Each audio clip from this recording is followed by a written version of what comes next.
Hello, everyone. Jeff Tefertiller back with my son Reese, and we have a great guest for you today, Nick Whalen. Nick, how are you? I'm doing well, man. I'm excited. You asked me to do this, and I jumped at it just because your son's involved. I think it's really cool. Yeah, he's like I told Matt this, and Matt laughed. He's like every other teenage son. You'll see him rib me as much as I can stand on this, so he'll enjoy it. All right. So Nick is a Good. well-rounded, talented guy. Your talents are in a lot of areas, and so you just started. I'm jumping straight into this. Life coaching. What in your experience has put you in the spot where, and I don't mean this negatively, I mean this positively, that you think that you could be a life coach to people? Yeah, no, that's a good question. So my day job is I'm a school counselor. So I've done that for a decade, and I've also coached college and high school football for over a decade. So for me, it's just weird because I see people that struggle on Twitter, and there's a lot of people that I'm friends with. I mean, that's why I'm here. That's why me and you were talking. And there's a lot of people that I respect, and I know people struggle, especially men that don't Yeah. want to talk about issues, that don't have a lot of good relationships. And so I'm like, why do I not help people that, are people that follow me or people that are my friends? So that's kind of where it started. I just want to help men. Christian, my faith's gonna be a part of it. And in the end, I think if you're not helping people in this world, I don't think there's a bigger, thing that you can do. So that's kind of why I'm going for it. Exactly. And whether it's life coaching or mentoring or helping people on their journey, I think in my life, he's a little too young, but I mean, I think of the people that were there for me when I was younger and, even in my career, personal, all that. And has there been anybody in your life that's really helped you in that way that you want to talk about? Man, that's a good question. I think there's a lot of coaches, I think it's a lot of relationships. I mean, I have one of my. This is funny. So I was on the Chris Harris podcast, the Harris Football podcast, a while Uh-huh. back, and I talked about my high school basketball coach, who I was. You know how you always fake your sizes a little bit. That's why the combine's good. You get to see the real sizes. And I remember as a senior, I wanted to put I was 6'2". I'm really like 5'11" and a half or 6 foot. And he put down 5'10". He's like, no, he put lower. And he was listening to the podcast, and he's somebody that I've constantly stayed in touch with, and he's actually is a principal in the district that I work at, which is just weird. It all kind of came together. So I'd say he's one where he's someone I could always come to that has always been honest with me, that has helped me out. And then there's another one that was one of my bosses at a job who I'm still friends with. He actually works for a company we can't talk about in terms of security. I'll just put that out there. But he is still a good friend to this day, and he's always guided me, and he's always been honest. Hey, Nick, this isn't you're better than this, or I think you should go this way. I think people aren't honest enough in this world in terms of being critical of their friends, and I think it's that's helped me grow though, because I needed to hear that. Oh yeah, and I think we in life there's so much negativity that people are one end of the spectrum or the other, right? They can't say uh, negative things with love, and they can't say positive things that are critical. You know what I mean? Mhm.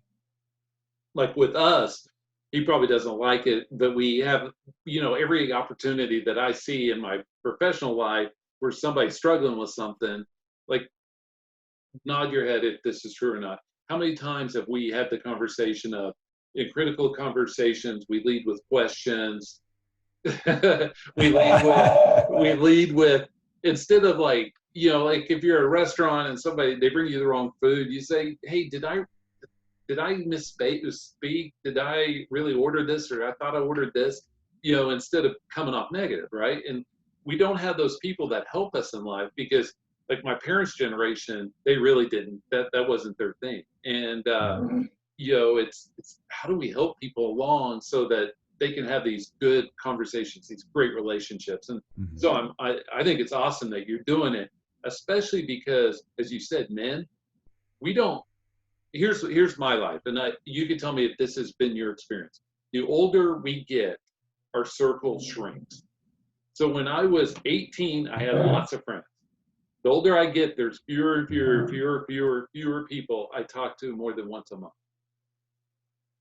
Is that reasonable to you? Yep. And it's, yeah, and it shouldn't be that way. I mean, you think about it, we, in terms of how we are as a species, we're a social species. We need to be around people. That's why we talk. That's why we're on Twitter bantering about whatever. Basically, we just need to talk to each other, And Oh, yeah. so why not have an area where it's, safe to talk about things that are issues, and people can be there to support you, whether they listen, whether they pray for you, whether they're there to help you. I think it's important. Yeah, it's all good. You mentioned height. I will tell you, we talked to Matt Harmon a couple nights ago. Matt's a tall dude. All right. Matt's 6'3". And so it's kind of funny because I'm a smidge taller than he is. And so that was a couple weeks ago, he was looking for recommendations for stand-up desks. And I was like, I found one that goes up tall enough for you, buddy. It was just pretty funny because, he, in our talk with him, how tall did he say his girlfriend was? 5'3". 5'3", and so Oh, Matt's wow. 6'3", and so anyway, it's pretty funny. Yeah, All that is right. pretty funny. Yeah, I wish I was that tall, but I mean, yeah, I'm also fortunate. I mean, my dad's only 5'9", so I'm grateful to be where I'm at. I'm the short one in my family. So my twin brother's 6'7". I have a cousin that's 6'10". My girl cousins are 6 foot. He's 5'10" ish, 6 foot, somewhere in there. He's 14, just started growing. My daughter's 5'9", 5'10", and so my wife. We were laughing with Harmon because my wife's only 5'6", and so there's Oh, yeah. the kids pass mama, and so Yeah. there's a lot of short jokes going around our family sometimes. Is that fair? Yeah. Yeah. All right. You have the Erickson jersey behind you. You tell us the story. Yeah. So, with my coaching background, I've been all over the place, and I got out of college coaching and started in high school. And um, when I was in graduate school, I had one last class, one semester. So I, normally take 3 classes and you work full time, and I only had to take 2. And I was like, oh, I have a little bit of time, maybe I can coach again. So I just went to a local high school, and they, just to volunteer, and I did for a season, and was grateful to be. We went to the state semifinals. We lost, unfortunately. We lost 2 players in the pregame warmups. It was shocking. They slipped on the wet grass, Yeah. and one tore their labrum, another one dislocated their shoulder. I was like, what's going on? And it was a small school, but anyway, Alex played on that team. He was a quarterback and defensive back. So, and I've never seen a bigger superstar, which I can call him a superstar. He was the small school state player of the year. I've never seen a bigger superstar or best player on any team be as humble as he was. He That's awesome. worked hard, and it helped bring everybody up. So everyone else wanted to work hard. So like, that's the best guy on the team, and he is running these gassers harder than anybody. So then they did, and it really made the whole team more well-rounded. Versus sometimes you see those stars and they're like, I'm good enough. Yeah. And it doesn't help the whole team. So, and it's so cool to see him succeed. And yeah, I bought the jersey, and I don't know if it was my mom or I did. I can't remember. Talked to his mom, and she, because I knew her, and they had it signed because he's off wherever he's doing work. But he's got his pension. He's been in the NFL, I think, 3 years now already. So he's set for life, which is really cool. And him and his either fiance or wife, I can't remember where they're at right now. I've known her too as well, and they're doing well. So it's really cool to see someone do it the right way and work hard, because he wasn't recruited. He walked on at Madison, and then he was like special teams, and then he was part-time receiver, and then he made first team all Big Ten, and then he wasn't drafted. And then he worked his way up through camp. So it's just cool to see, a good story like that too. Yeah, and those are the guys you root for. I will say that when you see these guys that are in the NFL and how big they are, there's a buddy of mine who was a first-round draft pick, tight end out of Notre Dame, 90, something like that. A guy named Derek Brown, and he played for Notre. Anyway, he's my height, and those guys that you see. I met him in an airport of all places. But you see those guys, and the bicep part of their suit is all filled out. It's all like jacked. That was DB. I was like, oh man, and he's still huge today for being a middle-aged, old guy like myself. So, who's your favorite NFL team? Bears fan. Where'd you grow up then? So I grew up in Wisconsin. So it's been a tough life. I mean, you think of, I was born in 85, and that was the good year that Chicago had. So I think that wasn't by accident. But then I had to go through Favre and Rodgers and, all the years growing up. And ironically enough, when I went to college in Western Kentucky, that was the year they went to the Super Bowl. So the one year I could have ribbed, for sure all of my friends and people in Wisconsin. I wasn't even in the state anymore when they went to the Super Bowl. But yeah, it's Bears through and through. Oh, wow. I say that as all right, I either am dressed up like a sport coat and a dress shirt, or I'm wearing different teams gear. And I have some Packers and some Bears, and he's got his Broncos shirt on now. But anyway, it's just one of those things that it's always enjoyable to wear gear and see people going, the conversations. Mm-hmm.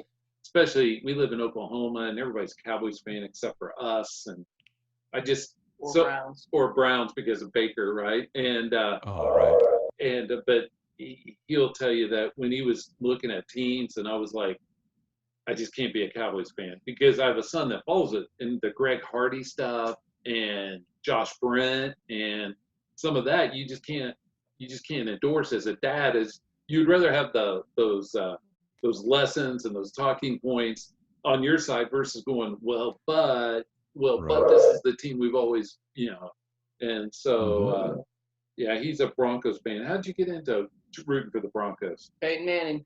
Why Peyton? I don't know.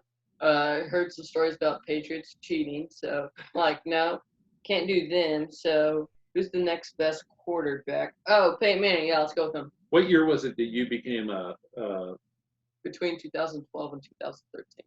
And so we drive out to Bronco training camp every other year. It has to do with our church has a retreat kind of thing up in the Colorado Mountains. He and I drive into town, and we've been blessed enough to meet get some signatures from some famous people. Cecil Lammey, football guys, he's out there. We see Cecil. And so, are you still doing your school counseling now? I'm jumping topics on you. Yeah, no, I still am. It's it's just different in this setting, but yeah, I'm emailing or I'm doing calls and checking in with kids, and I mean, but we have as a full-time job, yeah, but I mean, even while I'm working from home, we're working on the schedule for next year and grades and transcripts. Yeah, it's still all the way through. So yeah, I don't know. I know that there's lots of ways that people can go with their careers.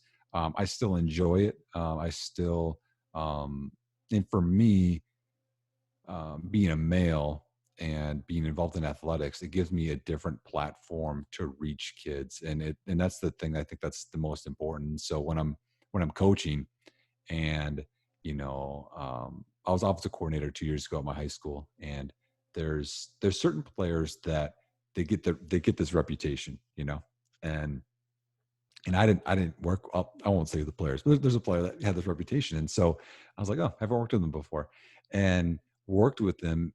And I got none of that because I don't, being a counselor, I think I go about coaching a different way.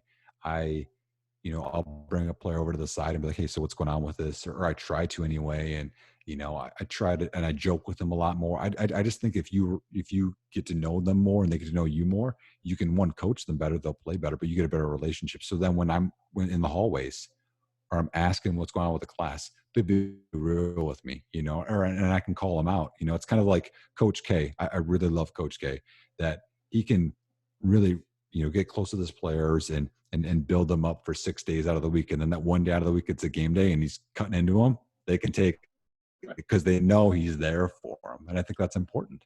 It's a relationship, right? We can say a lot better things, a lot more truthful things, positive and negative, with a relationship, right? And so anyway. Do you still teach any, or do you all pure counselor? Just counseling. Yes, I've been a counselor, like I said, for a decade now. And I never was a teacher actually. So wow. I don't know that I could even do it. I went straight into counseling. So it was got my undergrad at Western Kentucky, wanted to coach college ball. Didn't work out, got a regular job. Then I thought I wanted to do college coaching. So I moved to Montana, tried that again, got out of it, and then went right into grad school for counseling. So I got it. My wife's a teacher, so she's okay. AP. What did she teach? AP calculus. AP or AB or BC? Both. And she even gets to travel to other states and there's an organization that pays her to help educate lower income. It's there's a foundation that grants these lower income places, and they travel in. She travels to some off the pathways to help them. And yeah, it's funny because we're so different. She's this quarantine doesn't bother her like it bothers myself and the two kids, the three kids in our family, including myself. And she's still on it. She has these Zoom and Google meetings with her kids, like, got to prepare you for the AP, got to prepare you. Oh yeah. Oh man. And they're still doing it too, which is weird. She's all biz. And so I'm a jovial person. She's all biz. Is that fair? Yeah. Am I the third kid in the family? You were the first one. Well, what do you do, Jeff? What do I do? I'm in IT. And in January, I left one of the large consulting firms and started my own consulting company. So this whole thing is kind of hit me sideways. And so, because I have one engagement, one client, and what I do is a little bit different. It's not like true IT. I'm a business guy in the IT world. And so, I've written some books in the IT world. I have a YouTube channel with 1,000+ videos. They're all like 2-3 minutes. It's just one of those things that, we all have to have our outlets, and it's been mine, and I've enjoyed it. I'm one of those people that kind of enjoys the flexibility of consulting, enjoys the weirdness of the schedule versus you shall sit in your desk from 8 till 5, and I just, that's not me, And so what's funny is, going off track, but I'll have the TV on, and it'll be some like TV drama going. I don't watch very much TV. It's just white noise for me. And he'll walk in and he goes, "How do you do anything? I'd be watching TV." And so to me, it's these things like I before the quarantine started, I watched zero TV that wasn't football. I mean, I'm not a TV guy. It's no news, no nothing. And so I'll just have it on for white noise, because just to keep me distracted, because having 4 of us in a house. And the one thing I always say is, no matter how big a house you have or how much bandwidth you have, having 4 people in there stretches both. And so, we're fighting over the internet. We're not fighting, but negotiating. And same with space, and, it's just one of those things. So staying in shape. So I walk a little bit. I walk 2.8 miles every day, just since we've been in this. And so trying to get there. And you're in shape. How do you stay in shape? Yeah. Well, that's loaded. How deep do you want me to go? I told him some. What was your question? Don't you run like Spartan races? Yeah. So, okay. I didn't know how deep you wanted me to go. Yeah, right now I'm hurt. So that's not fun. I have a nerve issue in my foot that I've had 2 cortisone shots, 2 alcohol injections to kill the shot. I've had PT, and it hasn't healed it. It still hurts, but I still run 1 to 2 times a week just because I have to do it. But yeah, so I do Spartan races. It kind of started 4 years ago for me. I just started running, I guess. I had a really tough part in my life, and that's kind of why I want to be a life coach. I like helping people. And so started running 10 miles a week. I didn't run in high school, didn't run in college. I ran 8th grade. I ran a 5:38 mile. Wow. And never ran again. I probably should have. Yeah. So then, he's in 8th grade. He's 8th grade. Okay. Yeah. So then I just started building 10 miles, then 12 miles. That's how you do it. You slowly build. And I saw one of my friends do a Spartan race, and he was an All-American in college. He's my best friend. And he did well. And I was like, oh, this is fun. I get to get dirty. I get to crawl under barbed wire and carry stuff and climb ropes and jump walls. I'm like, yeah, I'm in. Throw a spear. Yeah. So it kind of built from there. So I did my first season. I did okay there. And then my second season, I did well. I podiumed at 2 races. And then this last year, I was coming off a knee injury, and I didn't know how I was going to be. And I still competed. And yeah, I had some good success. I went to the world championship. It's really cool. So I was trying to tell him what Spartan races were. I said it's like long distance running with American Ninja Warrior stuff. Yeah. Is that fair? Yeah. I mean, and to add more to it, I mean, it's, you add that, and then there's also, depending on the race, they add in different obstacles. For instance, the world championship was at Lake Tahoe. So you start at 6,000 feet, which Oklahoma's like Wisconsin. We don't have elevation. So you're breathing different, and you go up and down a mountain. And some of them have swims. So it's like this extreme thing, but it's to me, um, doing every race, you learn more about who you are and what you can get through. And to me, I think that's the best part about it, because we stop doing things, I think, as people mentally before we physically will Right. stop. And I've just learned so much about my body, and I'm like, if I can get through that, I can get through COVID, or anything else. So it Exactly. doesn't really bother me. Exactly. And that's one of the reasons I wanted to walk, just stay fit. And when Mhm. we exercise, everybody could talk about the biological, the endorphins, all that stuff. But I also think, and this is one of the things we had the conversation with Matt Harmon, is our mental stability, our mental sharpness, even our perception of ourselves is really different when we exercise versus when we don't. And I'm not a scientist by any means, but that's just how I've been. And I think most people are. We feel better about ourselves. We want to do more. We want to perform better. And the better you do, like I don't play golf. I've never played golf. I played 9 holes when I was like 10th grade. And the reason why is I never wanted to go through that you'll stink for a year before you get good. I was like, I never wanted to go through that I'll stink stage. And so, you know what I'm saying? Because he Yeah. rolls his Yeah. eyes, because none of us want to go through that where we're just like bloody, and, Hmm. shoot a But 300 on a golf course. right. I mean, back to your point of, the science behind it. I mean, because I'm a counselor and I go to conferences. I was at a conference this last winter, and it said, one of the speakers, I went to an anxiety session. So anxiety, depression, things like that. I'm like, well, this is good. I have a lot of students that struggle with this. A lot of people struggle with anxiety. And in it, that one of the facts, and I always take a lot of notes when I'm in there. I get a Google Doc and I'm just going to town, but they said that, exercise, fitness has an 80% success rate on depression. And I think that's really important for people right now where you're stuck inside.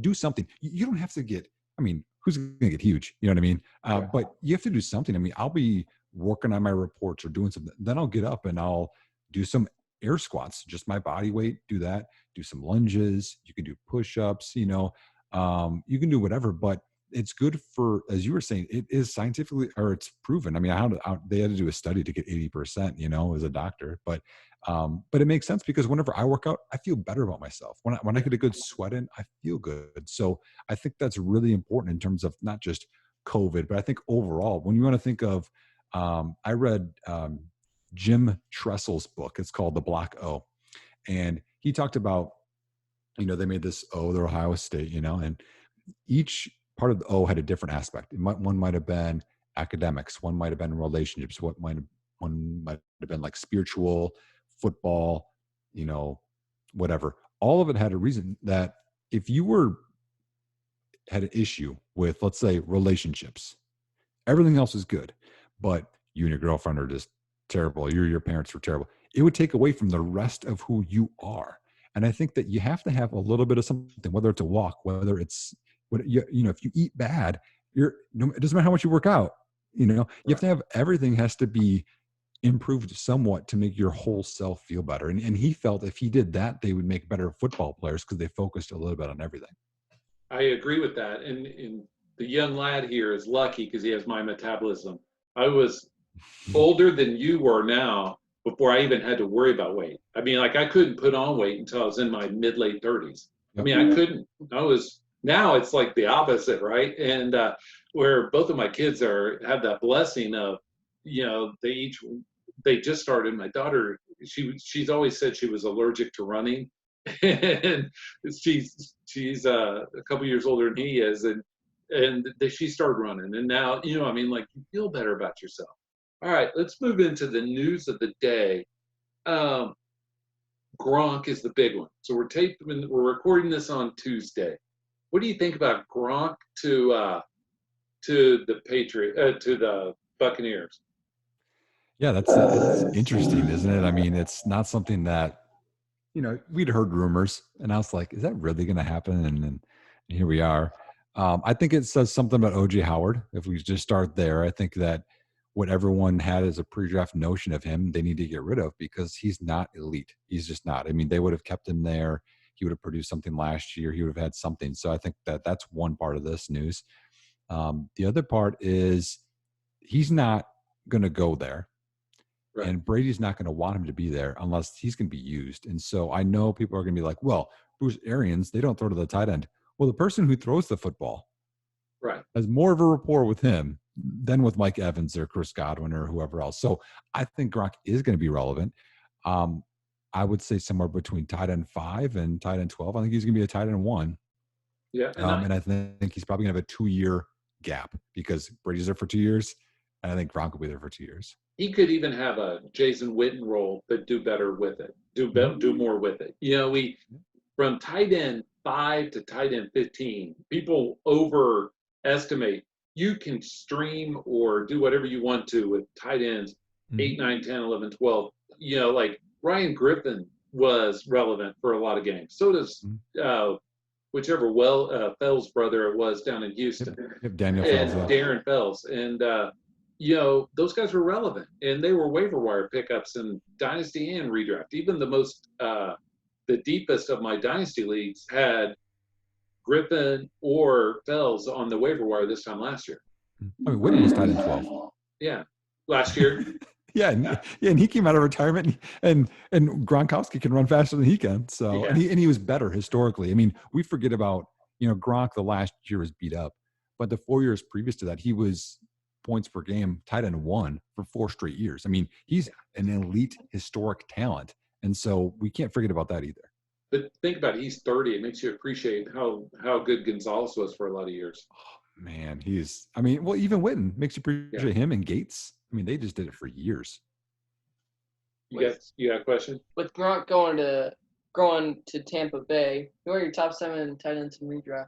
Since you said in that range, who are your top 7? Top 7, that's a good question. Well, I mean, you have to start with Travis Kelce. I mean, he's obviously up there. That's one thing to think about in terms of the positional advantage he gives you. It's almost like if people play fantasy baseball back in the day, having A-Rod as your shortstop who could hit 30 home runs was just like ridiculous. Right. So he's one. I'll still go with Kittle too, even though he had less yards last year and they're evolving their offense away from him. I'll still go with him. Ertz is still up there. And then it's going to be kind of you pick who you want, you know. Right. I still think that Jared Cook's not being talked about enough. I think that he's been a tight end 1 for 2 straight years. Even though they have Sanders, I think that he'll be up there still somewhere. I'm not a huge Hunter Henry fan. So I'm probably going to lean, even though there's rumors, I'm going to lean Evan Ingram because when he's healthy, I think that he's a top 6 tight end. So if we're saying points per game and not overall, I'll go Evan Ingram for whenever he's healthy. So let's see, that puts me at 5, I think. I'll throw you some names. Fant. See, Ebron, Hawk. How about, so I'll tell you 2 guys I'm not high on, but everybody else loves. Jonnu Smith and Ian Thomas. Those guys have each had plenty of opportunities. And so Reese is really high on Goddard this year just because of the Philadelphia situation. Is that right? Right. And, you know, of course, we have to have Mark Andrews up there. But the Ian Thomas, Jonnu Smith, I think have had plenty of opportunities. And we're still trying to project them to be as good as their predecessors. Well, the big issue with Ian Thomas is it's a risk because it's not the same coaching staff that brought him in. And so that's the one thing that they always do is they take, you know, whatever it was a 2nd round pick. Well, that's a 2nd round pick with an old GM and coach. You know, I know Thomas was the 4th, but I'm just saying in general. Right. So, you know, I think that's a really difficult thing to do. They brought in Robbie Anderson for a reason. They want to go big 3-4 wide receiver sets. That doesn't mean Ian Thomas is going to be on the field as much either. Right. So, he's not in there. I think, Andrews has to be up there. Cook has to be up there. I mean, I like Jack Doyle as a low-end tight end 1 this year. He's going to get opportunity. No one's talking about him. Like so, I mean, the name of the game is opportunity. I would say probably my 7th would then be Waller. I'd probably put him up there. Jason Witten's backup. Converted wide receiver. There it is. I'm just messing. So I'll tell you one, we were talking to Ryan McDowell. One guy I like better than anybody else is Disley. And then Ryan tweeted out. And I'm like, before I put out the link, he's like, hey, guys, what do you think about Disley? And then he started looking him up. And because recently we were talking, to tell you how nerdy our football conversations are, is we were talking about Disley a few days before because he's produced, you talk points per game, Disley's produced. Mm-hmm. And Olsen hasn't exactly been durable. I know Disley had neither, but Disley's available on a lot of dynasty waiver wires. Yep. And anyway, if I'm throwing a dart deep on my roster, Disley's probably going to get one. Yep. No, I mean, I think Fells is one too. You mentioned Yeah. Fells. Why not him? Right. Especially because it's the only thing that worries you is his touchdown to catch ratio is a little high. It's a little high. Like Lamar. And yeah, it's Well, like without Hopkins, Lamar's. they got to go somewhere, you know? Yeah. And even like the Ryan Griffin, Chris Herndon dynamic, I'm always interested in that. You mentioned Ian Thomas and the old regime. And this I brought up with Harmon and Matt, and I sincerely believe that the new regime is much better than we give him credit for. The Joe Brady, what he did at LSU, what he did with the Saints before then, they have a plan. And for Robbie Anderson to sign there, TJ Walker to sign there is not a stretch, but they played for Rule at Temple, and so I think Carolina is going to be better than people realize. I was on a phone conversation with a buddy of mine, and he's a big Dolphins fan, and he was dogging the Panthers, and he was Dolphins this, Dolphins that. I said, yeah, I think Panthers have more wins than the Dolphins this year, and it just blew his mind, and it blew his mind. Who's your friend? I don't want to get into it. I think I know who it is. You might. A football guy, right? Maybe, but I don't want to talk. We'll talk about it off the air. All right, that's fine. That's fine. But to your point, I think it's true. But I think what people need to realize is there's only so big of a pie.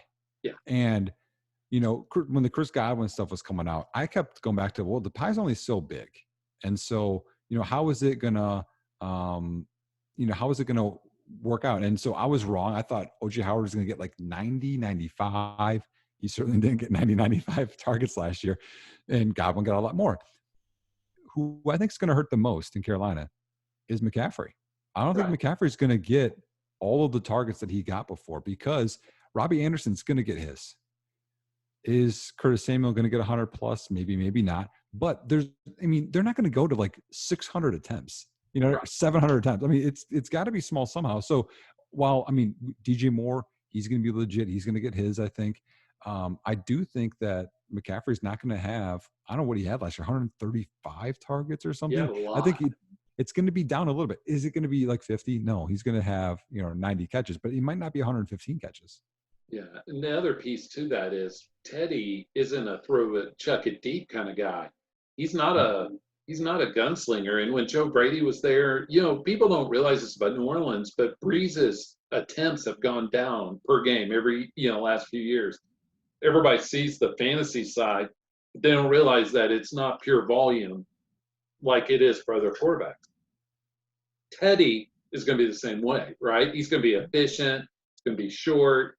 It's not going to be, you're right, he's not going to throw it 600 times and hope to have 450 completions. That's just not, I don't even think that's what Rule wants. And but I would still invest in Teddy. Yes. Who I think is a good buy right now too. Yeah, I think he's being underappreciated because he was, his yards per attempt when he was with the Saints last year was really low, and because Peyton knew he could win in other ways, right? Give it to Kamara, give it to Latavius. Let's think and dunk. And so anyway, I think he's got a loaded question for you. Who do you feel more sorry for, Edelman or O.J. Howard? That's a funny question. I feel more sorry for Julian Edelman. In his 6 rings. What? In his 5 rings. Yeah, it's just, O.J. Howard still could have a career. You know what I mean? Edelman's done. I don't, Jared Stidham or whoever, it's just not going to be the same. And with what he does well at with option routes, it's timing. And he had that. It took Edelman a while after Welker to be Edelman. And, him getting that rapport at age 33 or 34 with the new quarterback, I just don't see it happening. So I feel bad for him. I like the Patriots. I really do. I have so much respect with doing what they did for so many years in an era where it was odds were stacked against you, and they continually just let people go. Richard Seymour gone, Jimmy Collins gone. They just continue to let stars go, and Chandler Jones gone, and they still have gotten it done. It's just impressive. So yeah, I feel bad for Edelman more. So we talk about how much he and I talk football. When I said Edelman and his 5 or 6 rings, what did you say, young lad? He has 3. He's not that old. He wanted to make sure to correct me. And so anyway, we have good spirited conversations. So on the rookies with no OTAs coming in this year, and I think it's going to impact them. I think the rookie class, quarterbacks, tight ends, those hard to transition positions, especially on defense, is going to have a bigger impact than people realize. Do you have thoughts on that? Yeah, no, I'm with you actually. So I recorded before this podcast, one of the 4 for 4, and I said this on there too. I think rookies are going to get affected more because you don't have rookie mini camps as well as mini camps. Right. It's going to affect new coaches more because they get more camps and more practices. It's also going to affect, and one thing I think that people underrate in terms of rapport with the team is offensive line play. And you see teams that have 3 or 4 or 5 starters that return the next year, they do better. And if you're going to limit the amount of practices and times where they're picking up a twist or a stunt or a blitz or communicating, teams that are going to have offenses that have that many returning linemen are going to produce better if we are limited here, which I think we're going to be. Yeah, and I would even say the cohesiveness. I would say that most of the people that judge O-lines misjudge O-lines because they look at talent, not cohesiveness. Mm-hmm. Does that make sense? And health. Yeah, and health, like Russell Okung. He and I are Oklahoma State guys, hence the Berry jersey. But Russell Okung was has been hurt a lot. And my cohesiveness, you may laugh at this. The last Oklahoma State tight end to play in a Super Bowl, win a Super Bowl, was a guy who was named Charlie Johnson, who became the left tackle when Peyton won with the Colts. He was a rookie tight end that they converted to left tackle. You know what I mean? Like, we all want to judge differently, and anyway, it's just different. I also want to take that to quarterbacks changing teams. Rivers, Brady, we talked about Teddy, even Foles.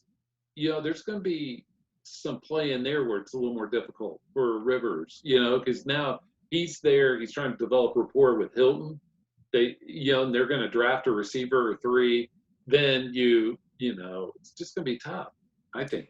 Yeah, no, I agree with you. The only thing that I'll give them a benefit for is a lot of those guys have been in the NFL for many years. Yeah.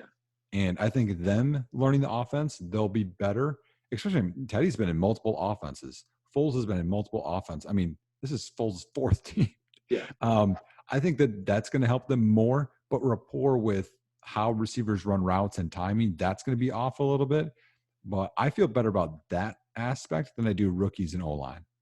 Yeah, I just was thinking, let's take Rivers. I like Rivers, good, fiery guy. He's been in one team for all of his career. Mm-hmm. And here he is. How old is he? Good young spot, young lad. Doing that. Gerbils are spinning. 38, all right. Maybe. 38, maybe. What year did he? It was 2004. Yes, with Manning, Fitzgerald, Ripper. Yeah, and Roethlisberger and them. So anyway, he's been with them all this time, and now he's gonna. I don't worry about learning the new system. I worry about the rapport with the guys. Like you mentioned Brady and Edelman. Brady knew, even on those option routes, he knew what he and Edelman saw the same thing at the same time. And I use this analogy in a lot of different types of life, different scenarios. That you could have 6 people watching a football game, right? And they could all see the same game, that see it through different eyes. The hurt player's mom, the coach's wife, the winning, losing. And so that's how I see Brady and Edelman versus now Rivers trying to develop that rapport with Hilton and whoever they're going to bring in, because obviously they can't roll with Zach Pascal and Paris Campbell, I hope. And, Nyheim Hines and Marlon Mack, I don't know. I just see that being a lot of change. And but the division's there for him to take.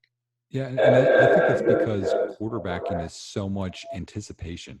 Yeah. You cannot throw when they're open. You throw before they're open. And knowing how much time it takes them to get out of a break.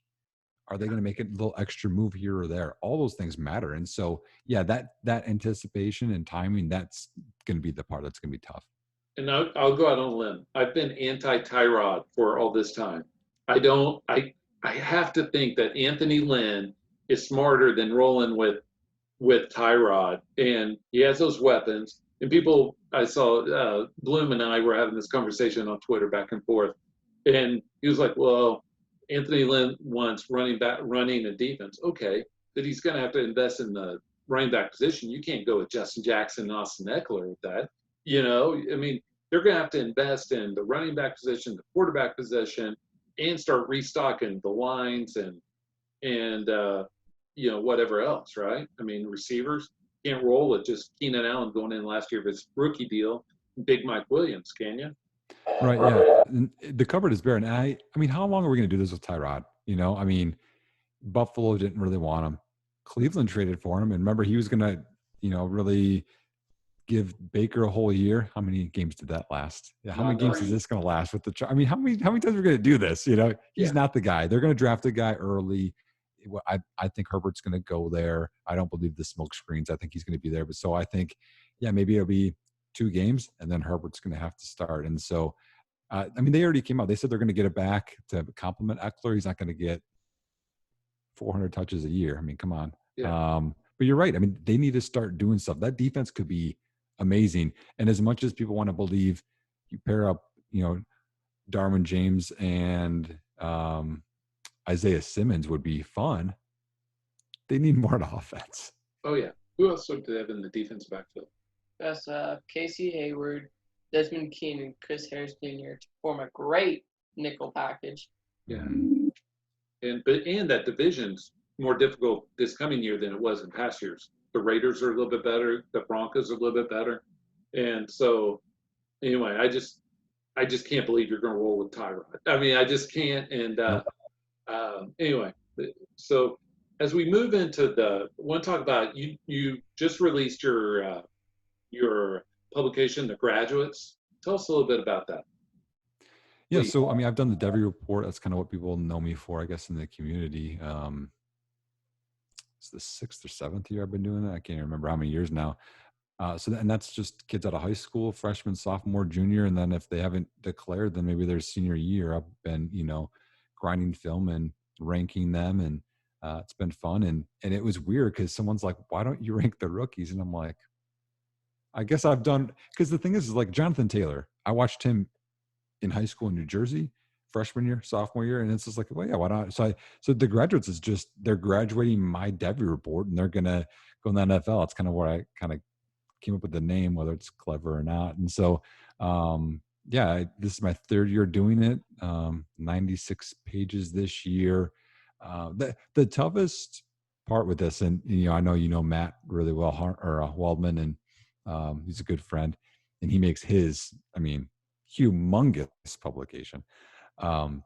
Is you have to cut it off at some point. You can't include everybody, and so I did 62 prospects. I'm like, that's going to be a lot what people want, but yeah, it's a lot of fun because for me, it's a journey. Like you watch a guy, and so much of football is an art form, and there's so much to their story that you continually see when you look for traits and you watch game after game and play after play, and you replay it. And a lot of people watch the player, and then you have to watch what the line did. You have to watch what the defense is presenting and why they thought what they did during that. It's just so complex. So it's a lot of fun. And a lot of times my outcomes are very different than what I thought going into it. And that's okay, because I want to learn, and I don't want to just have my bias just override it, Right. And we all bring our bias. We set it at a table. Every conversation, we drag this baggage, and we sit at the middle of the table, and it sets between us and who we're conversing with. And that bias is like the moderator. And so I have one more question. I think he's got one for you. But on the Graduates, who's the player that maybe you like that other people don't? I'm gonna give you 2. Okay. One, I really like Keyshawn Vaughn. I really like him. I know people aren't as high on him. Running back Vanderbilt. He has the size. He's like 215, 210, 215, somewhere in there. I know he wasn't there at the Senior Bowl, but at the Combine he was. He has enough power. To me, with the running back, how you approach the line of scrimmage, your footwork, your eyes, and how you can have your balance and cut at any moment is really important, because in front of you, you have a bunch of guys slamming into each other. You don't know how they're going to slip off or blitz or twist. And so being able to adjust is important. And he has really good decision making and adjusts there. Can catch the football. Solid enough athlete. He's not outstanding, but he's still running, I think, a 4.53. I see that on film. Yeah. And he avoids enough. And so for me, is he going to be elite? No. Could he be a starter? Could he Jordan Howard his way into a couple of years in a career and be decent? Sure. And no one's really thinking about him in that way. So he's one. The other one I really like is a wide receiver named Jefferson, whose first name is Van. Van's my guy, and I haven't said anything to anybody. Have I talked to him about him, Reese? Yes, and Matt Bowen said he has the best hands in the draft. Yeah, Matt Bowen. I like Matt Bowen. I know, but the funny part is I have these rookie drafts auctions coming soon, and everybody dogs him because he broke his foot and all, but he looks to me like, I'm going to give you a comp. I think he looks like a better version of Jamison Crowder. Good hands, good inside routes, the ability to be a comfort to those quarterbacks, and to have a 10-year career. I mean, Crowder's been around a long time. Right. And so, anyway, that's my comp for him. Just, not super fast, be able to get open. I'm trying to think of, I should pull up my report and see who I comped. I always put comps in there. I should see who I have for him as we're chatting here. The one that kind of comes to mind right now for me is like a poor version of like Keenan Allen. I think that he's such a good route runner. And I think he tells a good story. I have to pull this up just because I need to know who I comped him to. And he had bad quarterback play. Well, he's been at a couple different schools, and I think he's been underused. Who did I use here? Oh, I said, look at that. I have a Mohamed Sanu to a Keenan Allen. It's kind of where I have it as in a range in terms of players and stuff. Yeah. But yeah, I mean, his footwork, his hands, route running, because he sells a story and he gets open. Could he be a little bit more physical? Sure. I think he's athletic enough. I think that's a little overrated in terms of because he didn't run at the combine. To me, the other part of the combine that drives me nuts, Jeff, is it's not how fast you run at the combine. It's how fast you can use those skills on the field. And some of that isn't, it's decision making. Right. You see it with guys that hesitate, guys that can run through a small opening aggressively is more important than running in tights in the combine or what was your broad jump? Like people want to put those numbers, but it's tough to put it all into a context. And you see that with aggressive players. And I think it's important to think of, okay, this is how good they are as a route runner. What's their short shuttle? Or hold on, they went to the inside shoulder of that corner. It flipped his hips and then he went out and he broke out and he's wide open. That's important. And it doesn't matter that he ran a 4.6 or whatever he ran. Right. Like Adams, right? Devontae Adams is not very fast. I'm not dogging him at all.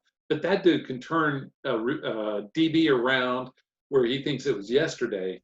And just because it's route. And Judy does the same way. But Michael Thomas. Yeah. Keenan Allen. Hopkins. All these guys you mentioned, they're not running the 4.3s. No. You don't need to. Right. And I was going to ask you about since you're a Wisconsin guy, what do you think of Cephas? I feel bad for him, honestly. I mean, bad combine, kind of a tough upbringing and story. I think he's physical. I think he can be like an NFL contributor. I just don't think he can be fantasy relevant. I mean, they counted on him. He made a lot of tough catches. He converted. I think he runs some solid routes too. But I just think you can't overcome a 4.7. You just can't. I mean, there's a limit, at some point. Well, I think his high end is like Tyrell. Right. Big, physical. You go. Has writing the graduates been easier this year because of the quarantine? Ooh, good question there. For me, no, because I'm starting this life coaching business, and here's the problem that I have is I'm involved in too much stuff, and I take on too much, and I think I can be Superman. And I'm just a man. And so when I'm doing workouts and that's taken away from writing time, and I'm lucky. I'm not married. I don't have kids. And so, I have more time to me, but I piece it off more than I should. And so, from talking with Waldman just the other day on a podcast, he's soon after the draft, he's going to start working on next year's report. And I need to be better with my time that way. But no, it hasn't been easier, but it's a relief when you're done. But it's just so much fun. And it's, I just love helping people out, because people aren't going to put in the 500 hours it took me to do that. They're going to just be like, okay, well, I'd rather they have a really educated view of a player on film, not highlights. Right. And highlights is such a weird way to see it, because you're seeing, and so I'll pick on a prospect, and we'll move into rookies if you have a few more minutes. Donovan Peoples-Jones never jumped on the screen when I saw him play, and never. I mean, I thought Tariq Black was just good a player, and I loved Black coming out. He was my wide receiver one in that class. Right, but Jones now, Peoples-Jones now knocks out the combine, and everybody's like, "Woo! Now let's move him up." And I'm like, let's trust our eyes in game film. He had some of the best coaching. Michigan has better coaching than most schools, and Harbaugh developed some receivers when he was in the NFL. He knows about this stuff, and he's just not a guy I can get behind. I'd rather get behind now I'm going to throw out a way long shot that probably didn't make your publication, but if I'm in a rookie draft that's 4 or 5 rounds and I have the 412, I'm probably throwing a dart at Jeff Thomas. Just because he's always talented. And I think he'll probably has a better chance, even if it's like 5% versus 3% of hitting than Donovan Peoples-Jones. So Jones is my wide receiver 15. Oh wow, I didn't know that. I'm sorry. No, you're okay. And that's I don't love him, but I think that there becomes a point where you bet on some other stuff. Right. So he was my wide receiver, like 2 or 3 coming out of high school. And you're right, he never put it together. I put him and Cam Akers kind of in the same area where they've been hyped so much in Devi, right? For years. They're going to be, whatever. And they never put it together. But they go to the combine and they rock it. Yeah. And everyone's like, they could be, and you see flashes of it in college, but you don't see it consistently. And so, I don't bet on it, but there comes a point where the production of the guys that are consistent and have the athletic ability and the traits disappear. And now you're betting on, LaVisca Chenault and Donovan Peoples-Jones and these guys. And you're like, oh, we'll see. So I don't mind Jeff Thomas though. Jeff Thomas, I mean, he, the speed guy produced, we had on Dynasty Nerds, we had DJ Dallas on, we interviewed him. And I like him a lot. Yeah. Good character kid. He just wants to play football. He likes it. But he talked about Jeff Thomas getting pumped up and ready for the draft. I mean, and he's another guy where a team might draft him higher because he can take the top off of defense, right? He's got the speed, and he's tough too, I think, for his size. Yeah, and so him and Guidry and all those guys that were big Devi guys back then. I don't know if you remember Guidry, but I still like Guidry. Yeah, me too. But he's forgotten, and I equate that with going back to your high school reunion. Right? You go back to your high school reunion and you remember these people that treated you well and people that treated you not. And then there's people you don't recognize because they've changed a lot. And then some people are consistent. And that's how I see these Devi, because we've had a long-term relationship with some of these Devi guys on our Devi rosters. And so anyway, let me ask you this, Jeff. Okay. So I have a theory. Okay. And I'm biased one way. So I just want to hear what you think, and, and your son as well.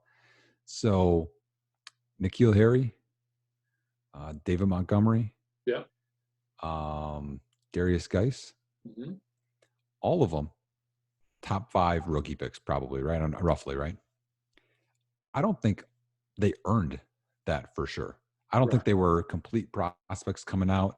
I think all of them underachieved at the combine, underachieved in their college career, but they were hyped early in their college career in Devi. And people kept pushing them up and staying there when I don't think they earned it. Am I wrong? No, you're right. And it's what's really interesting about those 3 is that they weren't as big as school guys as like the Alabama boys or the Georgia boys or Who? Guys went to LSU. Or the That's guys big this boy. year with LSU.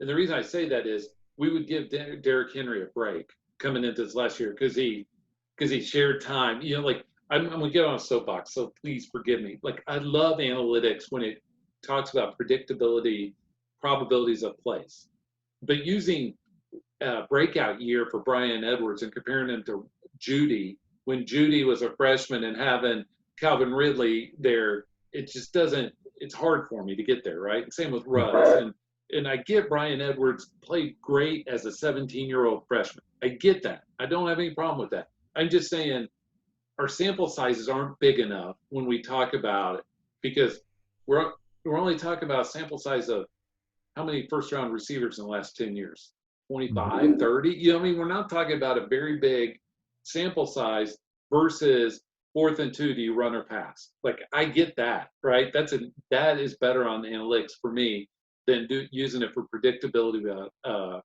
rookie success because so much of it's situation, so much of it is how they were developed in college. There's so many variables that are one-offs. Is that fair? Right. No, and I'm a film guy, so Yeah. I don't ignore statistics or analytics. But in the end, we're all guessing. We're all at the blackjack table, and we're playing the percentages. We're playing the odds, and some people are going to lean more on one thing and more on another. And I think you need to know, you need to play to your odds, whatever strengths. If it's film, if it's analytics, or if it's somebody, if you really Right. trust somebody or a group of people. Because I mean, if we talk about breakout age, Marquise Wilson did awesome at Washington State. Remember him? You talk about a Devi guy, right? He did that at an early age. He wasn't anything. And so you can go both sides of it where, this size, this speed, this broad jump, this breakout age, and this many guys produce. You're still playing the percentages. You know what I mean? And not all of them are going to hit, and not all film guys are going to hit. And whoever everybody loves still might not even hit. It's a lot of these guys aren't going to work out.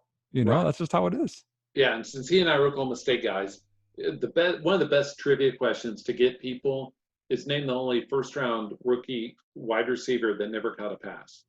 And since we're Oklahoma State guys, it was Rashawn Woods with the Niners. All right. But he broke out early. I was thinking Hartley Dykes. Yeah, but he How about that? Yeah, I know. He was second round. He was people see Mike Gundy for OSU. Gundy was quarterback.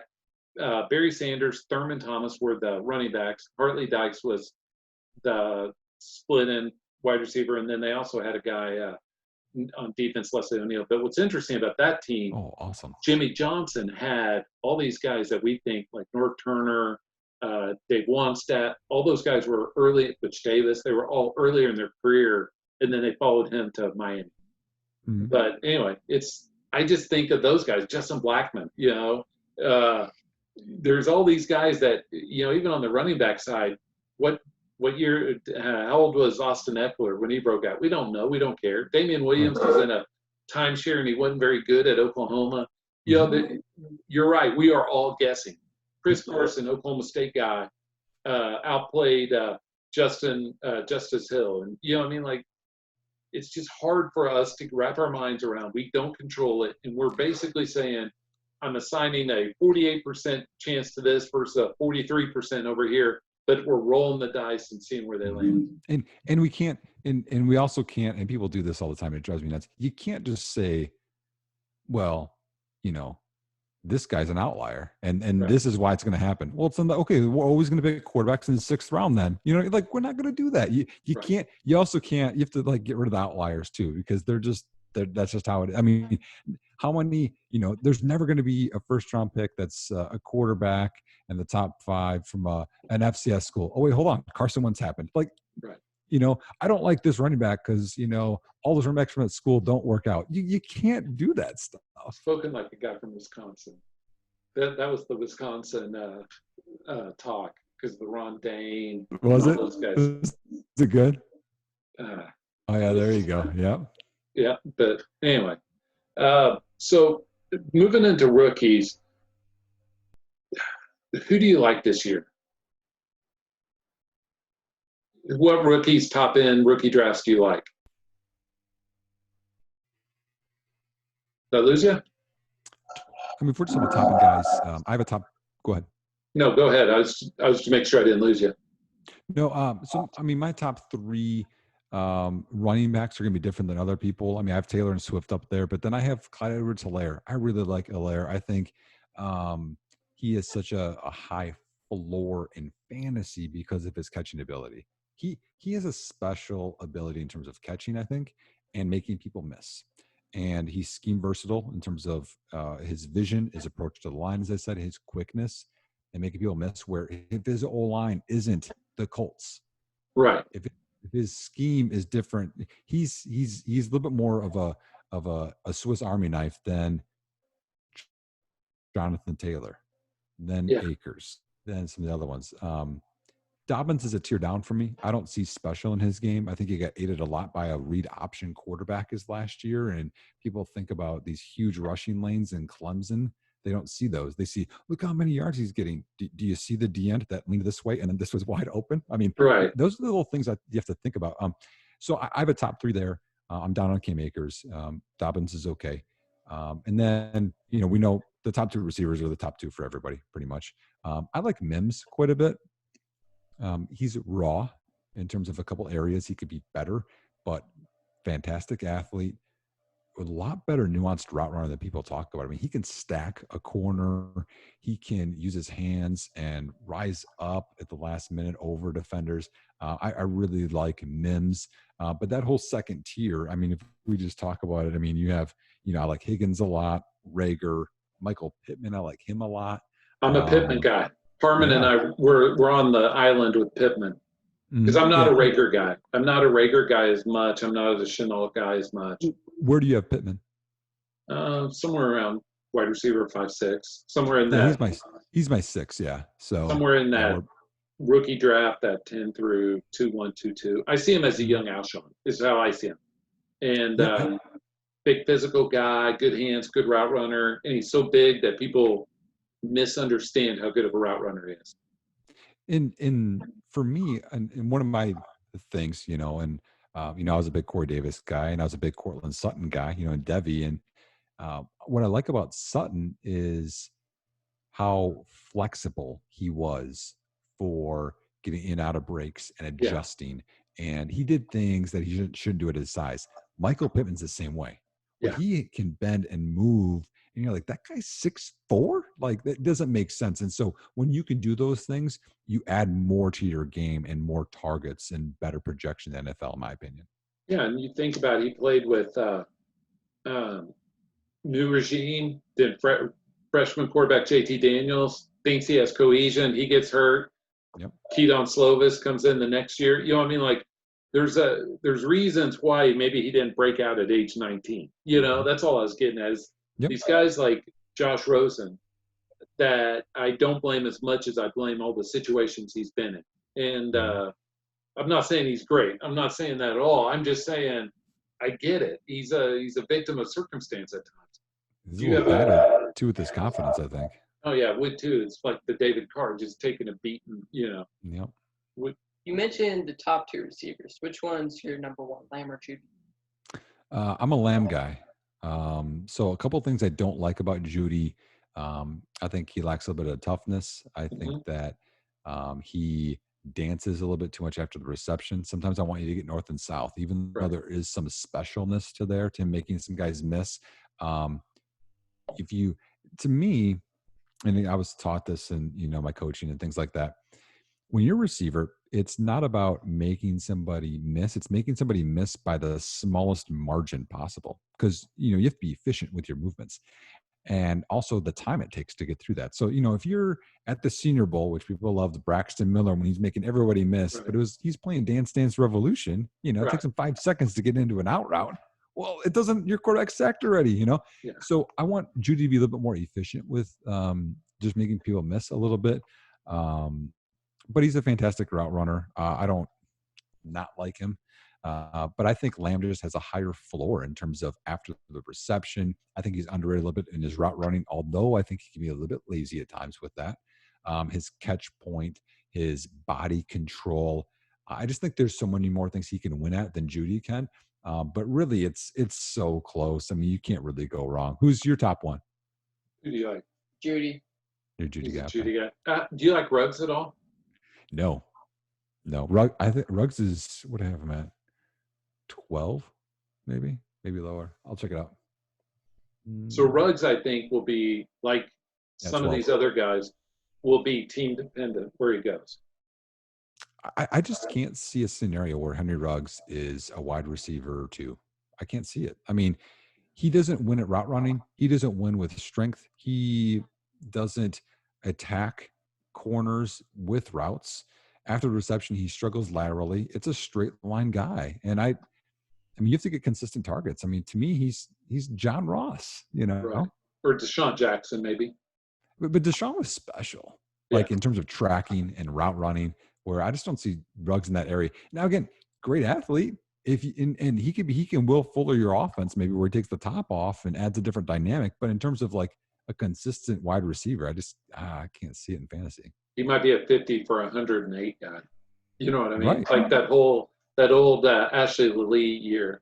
Oh, Ashley Lee Had a Javon 49. Walker.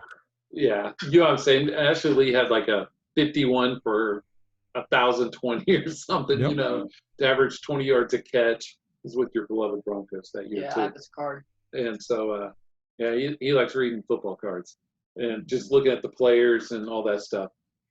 Let's move into Devy and then go into Dynasty. On Devy, what do you think of like the quarterbacks that change teams? There's a couple of them that I kind of like in Devy leagues. I like Costello, now united with Mike Leach down in Mississippi State. Just because how many quarterbacks in a row has Leach got drafted? Right. I mean, and Jamie Newman probably is your other one, right? Yes. What do you think about those guys? Well, and I automatically want to say no, but then you see Oklahoma produce these guys that have switched. So I'm open to it. I'm probably more open to Newman being relevant than Costello. But then the Leach factor, a small side story there. When I was a freshman in college, someone eventually said, kind of like how your son is here, I've always just been such a student of the game, just loved football. Like I made all my own plays in Madden and, like I just loved it. And someone's like, Nick, all that's such a wasted knowledge base, and I'm like, you're right. So I should make it something. So I sat in my dorm room and I emailed every Division I coach that I could. And it was just advice in getting into coaching or, just advice they had. Every D1 coach. I had Ron Turner, head coach of Illinois, email me back. I had probably five Division I head coaches just email me back. Not, they're not buddy with me. I don't know them, One of them was Mike Leach. And it was when he was at Texas Tech. And I don't have the email anymore. I don't even have the email account anymore. I can't even, but I still remember. I was just like, oh my gosh. And honestly, it's like you always want to give back. And that's something that kind of stuck with me. I mean, you want to look at him. He, his book, he swings his own sword. He goes to a different beat, but he's successful, and I'm excited to see what he can do there. But just like, at Washington State, it's going to take a little time. Yep. But he's familiar with Costello because they're both Pac guys. Costello has a little bit of equity. He was a high recruit coming out of high school. Mm-hmm. They have a decent running back, right? Mm-hmm. And they're going to be crushed in a lot of games, having to throw from behind. And I can see him putting up numbers and being a mid-round draft pick. Being a draft pick, I mean, he will be, in my mind, as good a draft pick coming out next year as like Fromm is this year. Man, I like Fromm. And I know people don't like, I like Fromm as like a day two guy, but yeah. I don't know. Maybe. I just, it could be Eason, whichever, I mean, I don't like that Eason. Level of guys. Yeah, I can see that. Sure. That level of guys, because once you get past next year's class with Lawrence and Fields, who's quarterback 3? Right. And that's why it's tough. I mean, because, there's not, I mean, it's the same thing with like this year. I mean, I'm not a big Herbert guy. I mean, he's probably there, and I'm not a big Love guy. And, it's tough because to get the depth at quarterback, it's you have to be pretty good, consistent, and show traits and have arm strength. I mean, and Costello has the arm strength. The thing that's different for a Leach offense, from what I see, you have to be a quick processor. Right. You have to see, because they're option routes all the time, and you have to be reading things. And I don't know if he's a quick processor or not. That's the one thing. He has a cannon, which is very different than what he's dealt with. So Right. it'll be fun to see. Yeah, he's just a guy that I think is underappreciated. And so in the kitchen sink type leagues that you and I both play in, he's worth, if he's sitting there in a Devy auction, he's worth $1 to roster for a year, and let's see what happens. Right. And because I really can't see that. Newman, I do like a little bit. Mm-hmm. You got a question, young lad? Who's your favorite player to be drafted next year? So in this Devy class? Yes. So next year's 2021 rookie class. Oh, that's a tough one. There's some guys I just love. Oh, that's a good question. I'm gonna go with, okay, not the favorite that people have, just the guy that's near and dear to my heart. Okay. And I'll start with a story. Okay, and then we'll go from there. So, because I coach, and for a decade, and so I'm volunteer now. But anyway, so 2 February's ago, me and where I'm a counselor and coach at, we went to a Glacier Coaches Clinic in Chicago, and you go there. It's kind of like professional development for any job, and you go to whatever sessions that you want, and there's big coaches that are there, and you can talk to them, et cetera. And so I have a different background than a lot of people, in terms of high school coaches, in terms of in the industry, et cetera. And so I see one, and I'm like, oh, I'll go to this session. And I'm not going to go to offensive line play. I'm not going to go to D line play. That's not who I am or what I coach. So I go to this one. It's on short passing game, and it's by Purdue's co-offensive coordinator, wide receivers coach. And I'm in the session. I'm like, okay, this is good, and I look them up when I'm there, because I always bring a Chromebook to take notes. And I see that me and him both coached at Western Kentucky, just at different times. I was like, oh, and so after the session, he had 2 sessions. After the first session, coaches go up to him and they talk and stuff. And I go up to him and, I introduce myself, and they're all pretty good generally. He was really good. His name is escaping my mind right now. I don't know why, but and I had mentioned Western Kentucky, and we talked about it, and because some coaches stayed after I had left, and he knew them, and we just talked about that, and we were talking about some things and schemes that he had on there, and then I was like, so how good's Rondale Moore?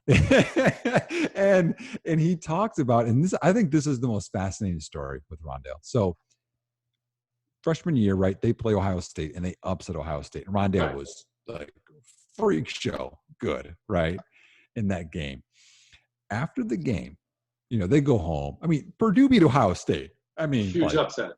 Parade in the streets. And he's texting his coach, the one I was talking to. It's after midnight or whatever, and he's not partying. He's not celebrating. And he's texting his coach. He's like, "Hey, coach, man, third quarter, I missed that block. I should have taken the better technique and steps there." It's like, that's how he's wired. And he told me that story to tell me that. He's like, he eats, sleeps, and breathes football, and he isn't distracted by anything. He just wants to be great. And you watched him the first part of last year. He was great as well, and he gets hurt a little bit, and everyone forgets about him. They're like, oh man, Jamar Chase isn't as athletic as Rondale Moore. He's not as strong as Rondale Moore. And if I know his character is that great, and I know he's got athletic ability, and he can, I mean, what is he? He's like Percy Harvin mixed with Cordell Patterson. I don't know. I mean, he's insane. That's a guy I'm really going to, try and acquire. And I got him in most of my Devy leagues right now. Yeah, I liked him, and I'm probably not as high on his wide receiver mate Bell as everybody else is.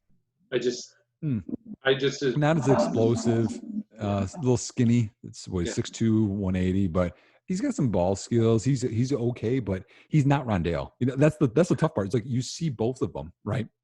And you're like, well, this guy's like crazy good, and this other one's like, he's okay, Yeah, but I saw him in the top 5 of 2020 rookie rankings, and I was like, Yeah.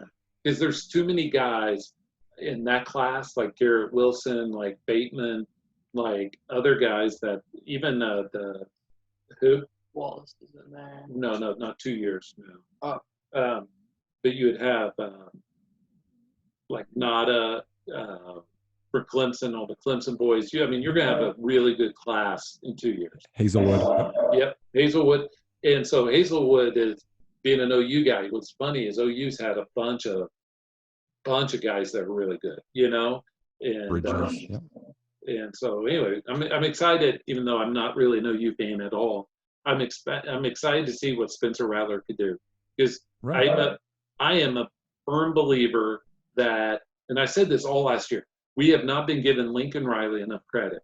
He took cast-offs in Baker Mayfield, Kyler Murray, and Jalen Hurts and turned them all into what could be first-round picks. I think Jalen Hurts has a chance to be, picked 30 to 35. Yeah, I'm not a big fan, but I agree with you in terms of Lincoln But Riley.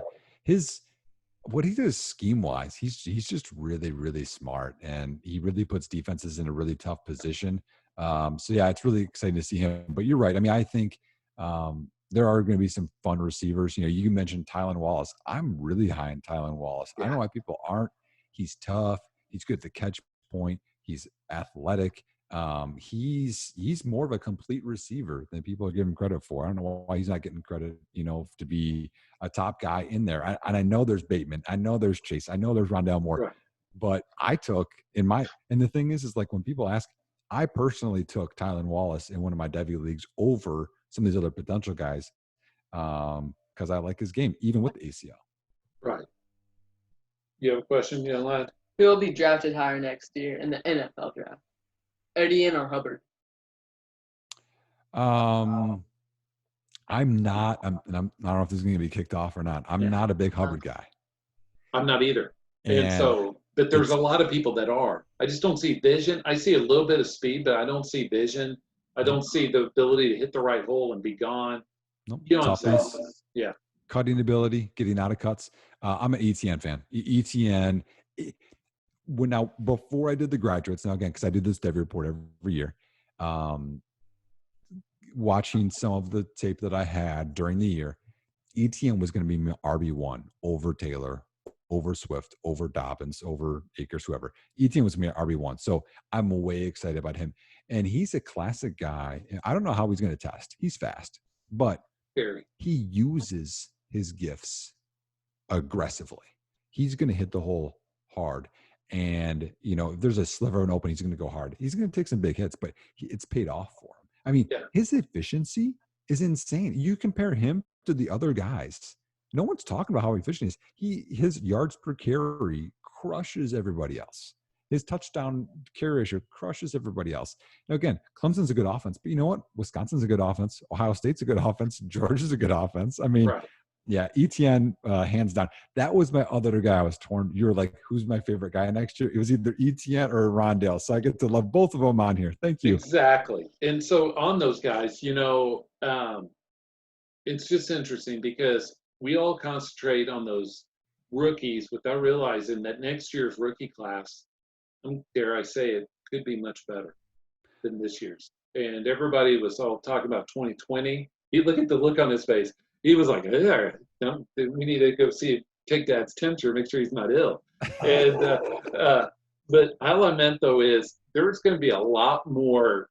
What can I say? A lot more bus in this rookie class than people realize. Mm-hmm. The top 12, may not know who they are now, but of that top 12, there are going to be half of them that bust. Mm-hmm. And I'm not so sure that the hit rate won't even be better next year. Right. And to me, it's position based because if you need a running back next year, to me, I have it right now in my head. I'll go ETN, Najee, Hubbard.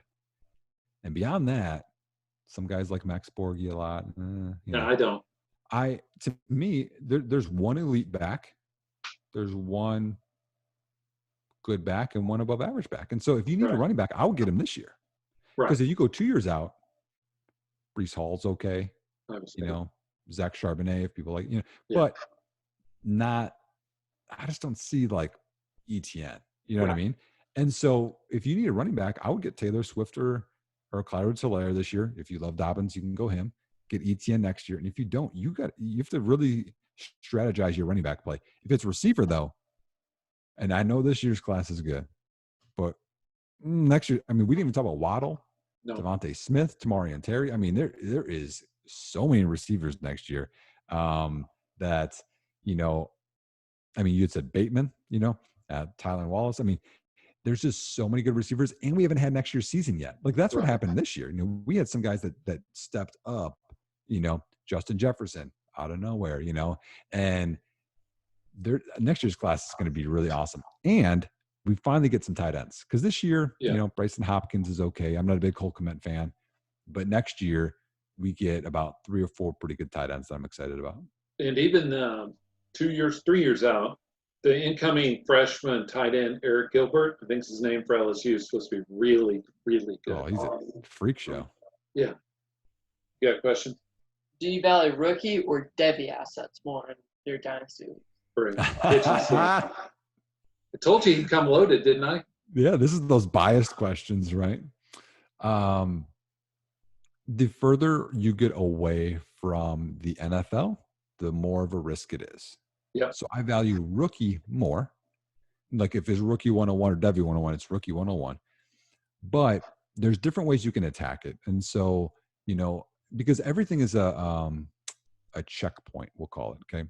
Freshman year, sophomore year, junior year, then if they declare, and then it's, you know, combine or pro day, you know, because things come up. There's a guy that you like, and then all of a sudden the NFL, or he tests wrong, or there's a bad medical, or there's a bad character, and then there's the draft. I mean, all these things, they complete the whole picture. So there's just more of a risk. You know, I think I have an advantage in Devy because of my coaching background to see different things, and I think I do well in my leagues, but I don't value that Devy guy over a rookie guy when they're basically equal. Because I have there's a time value, right? You have waiting years, but to that same point, I like Devy leagues because I can grab guys with being a winning team. Like, you know, I like Bijan Robinson's my RB1. Okay. You should see he's the ESPN has the number 3 running back, and he's pledged to go to Texas. And I'm going to put Nick on the spot. Nick, you and I have not talked about him at all, right? Mm-hmm. All right. Ask Nick. You got hurt midway through his senior year last year. Ask Nick what his numbers were last year at high school. What were they? See, I don't have numbers. You go look at him. He carried the ball. I'm making this up, but like 150 times and scored 20 touchdowns or something like that. I mean, it was like crazy. Well, what he's great at is he's like a Reggie Bush light. He just makes everybody miss, and he has such great balance. But my point was, so I'm going to leave. Sorry to jump in. No, you're okay. No, you're fine. This is fun. So I'm going to league, and what I like is that if I have a team that's in the playoffs in fantasy, or is, you know, championship even, or up there, you have a late rookie pick, right? But in Devy leagues, I can grab a Bijan Robinson before other people because, one, they don't want to wait, or they don't have the risk, and he potentially could be better than earlier Devy picks because of wait time. So, you know, there's one league I'm referencing. I got Robinson at the 14th pick. I got George Pickens at the 5th pick, and people are taking all these other guys ahead of him because they don't want to wait, or they don't invest as much time in those earlier assets. Now, could it be risky for me? Sure, it could be, but you know, I'll take the risk a little bit more there, but I will take the rookie picks over them. So you value 100 rookie dollars in kitchen sink more than 100 Devy dollars? No, because they're depleted. That's my point. All right, I got you some stats. I looked it up. This is according to Max Preps.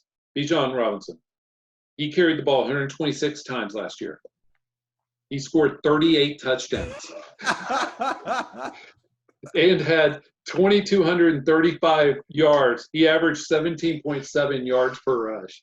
And so you didn't believe me when I was throwing out those numbers, did you, son? I thought they might be a little inflated. But so he carried the ball 126 times and had 38 touchdowns. That's more than 1 out of 4 carries is a touchdown. Exactly. And so I just remember seeing that and going like, whoa, you know what I mean? Like no matter how whatever circumstance it was, it would just be like, no way, mine cannot compute.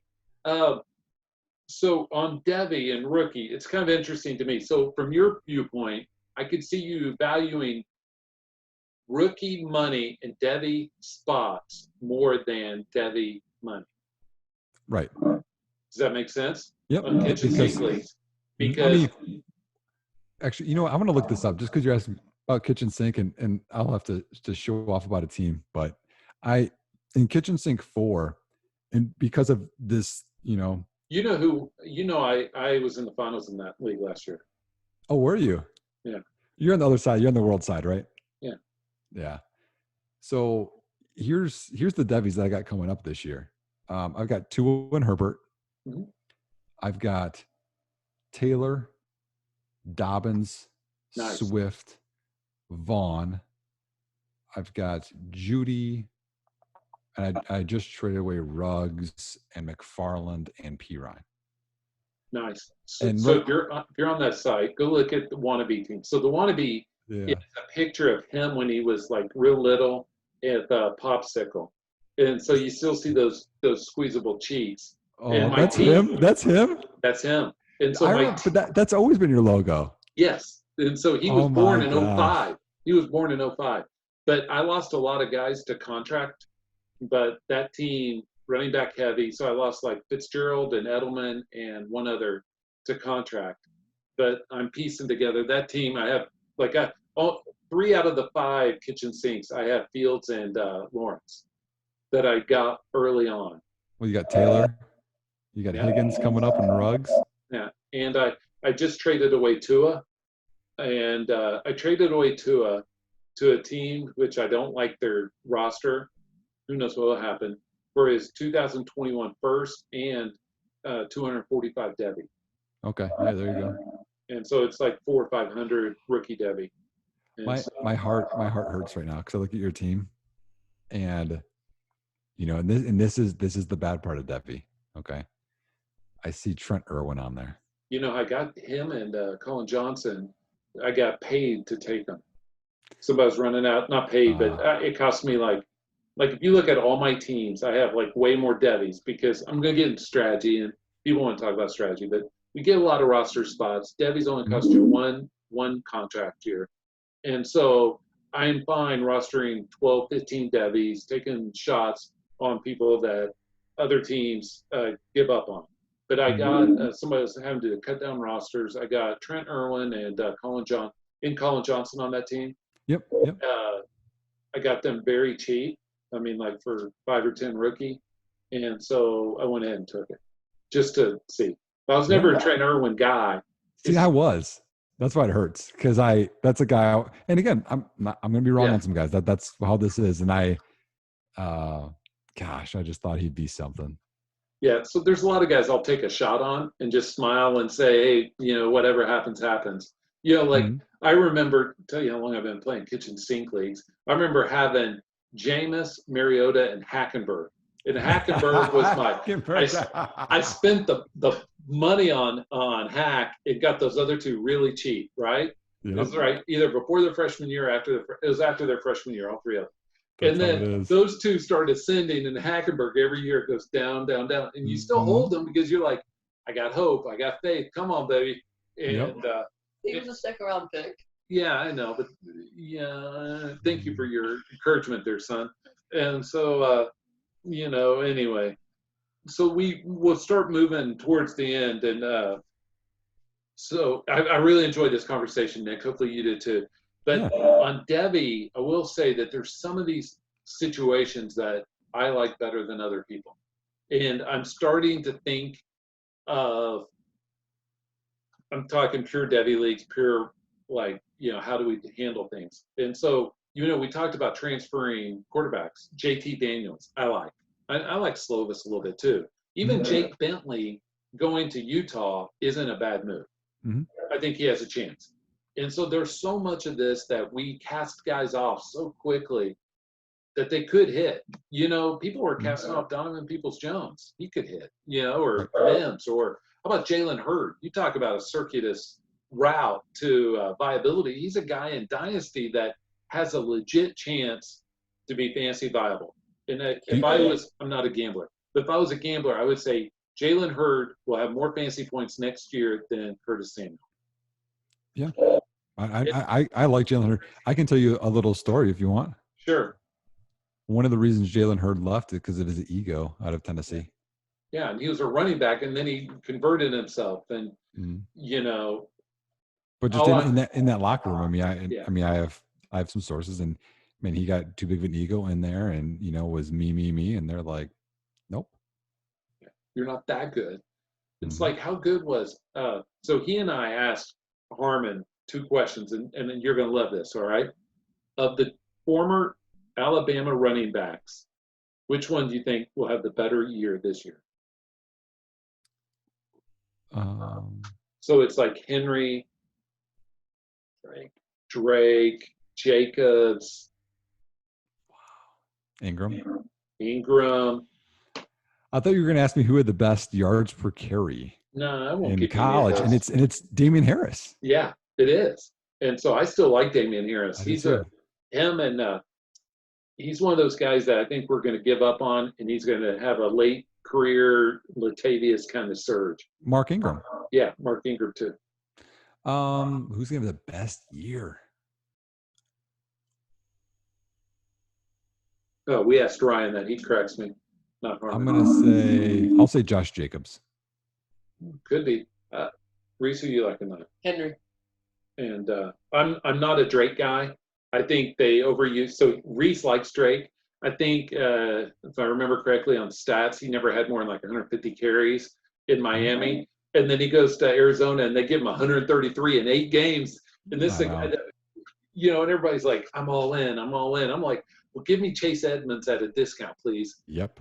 And well, that speaks to our earlier conversation where I like sample size, and if you can have, or maybe it wasn't even, maybe it was on the other podcast. I'm sorry, but I want sample size. I want where you have multiple years of proving yourself, and so, like I love Clyde Edwards-Helaire, but he's only done it for 1 year, and that's why you have a guy that can do it for 2 or 3 years. Like, okay, well, there's a better hit rate there, in my opinion, for that. And so, Drake just doesn't have that. While he flashed at Alabama, while he flashed last year, there's something to me, anyway, late season breakouts for running backs. Because I remember Jerome Harrison. Yeah. I remember Sam Congato. And we got Kenyon Drake here again. It's like, how many times are we going to have this story of this guy that just broke out late? And it was against tired defenses. Jerick McKinnon. David Johnson. Right? I mean, there's so many of these. Yeah. But I'd say Jerick McKinnon, and then San Fran backs the truck up for him, right? San Fran has made a lot of poor decisions financially that it hasn't bit him in the butt. Making Jimmy Garoppolo the highest paid quarterback when he's proven it, paying McKinnon as much as they did, pounding the table for the running back out of Utah. Who was that? Remember the 5th round pick? Cannot remember. Anyways. Wait, you mean this year? No. They drafted him 3 or 4 years ago. I can't think of his name. Not Jeff Wilson. No, it wasn't. Oh, Joe Williams, wasn't it? Yeah, Joe Williams, yeah. Remember they pounded the table. He was going to be, I mean, everyone, Dante Pettis is going to, they miss so much. And who's the other guy? Lucked out. Who's the guy from Eastern or Western Kentucky that was also there? Not Pettis, but Harris. No, Richie James. Oh, Middle Tennessee State. Middle Tennessee, I like sorry. Richie James a lot. Yep. And Western Kentucky would be Tajuan Taylor. That's where I coached, by the way, was Western. Yeah, Jack Doyle. Yeah. And so that's just all fun. Hey, you got one last question for him? Based on like what you generally think will happen, who are your favorite rookie to situation pairings? That's a good question. That's a good one. So I'll give you a couple. I like Lamb and the Raiders to be the alpha. Not that I like it for his fantasy. I just think it's a good pair. You know what I mean? Right. Who else do you like? Right.